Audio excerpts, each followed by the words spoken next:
My name is Lauren Blanton, and I'm going to briefly introduce to you my research synthesis. My research synthesis topic was on accessibility issues in online courses. Now, I used different search engines to find articles and research studies relating to accessibility and online courses and online learning, anything under the umbrella of online classrooms. And I've narrowed it down to 3 general topics that all of my research showed. So, what are these main topics or main points? Well, here they are. Number 1, the number of students with disabilities is growing. Number 2, teachers are not adequately trained in the creation of online courses. And 3, universities will pay more money to correct a non-accessible online course than they would if they created it with accessibility in mind.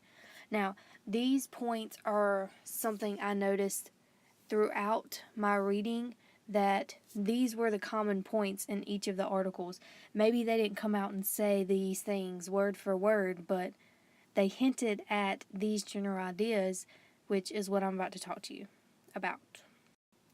My point number 1, the number of students with disabilities is growing. Almost every article that I came across during this research had some type of statistic and in some way mentioned that students who identify having a disability, that number is growing. And with a number growing in disabilities, then we as teachers need to find ways to make sure that their learning is not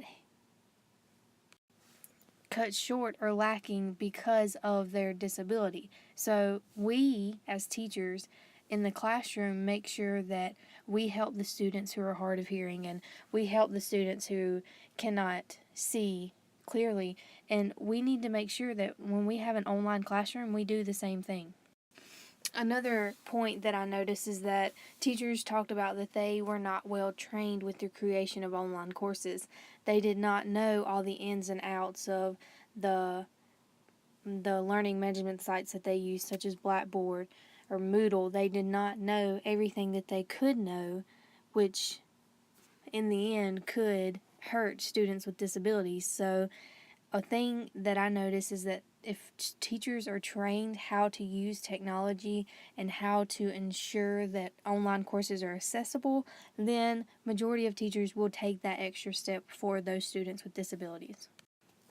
My last point that I want to talk about is the cost of making online courses accessible.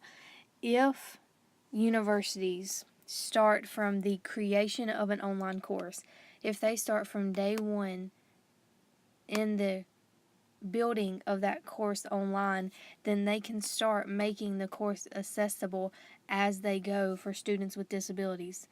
If they do not do anything to help students with disabilities, then when that course is over and they find out, oh, hey, we need to go add a reader to our Blackboard site, then that's going to cost more money having somebody come in and fix the entire course from start to finish than it would to just do it at the beginning of creation.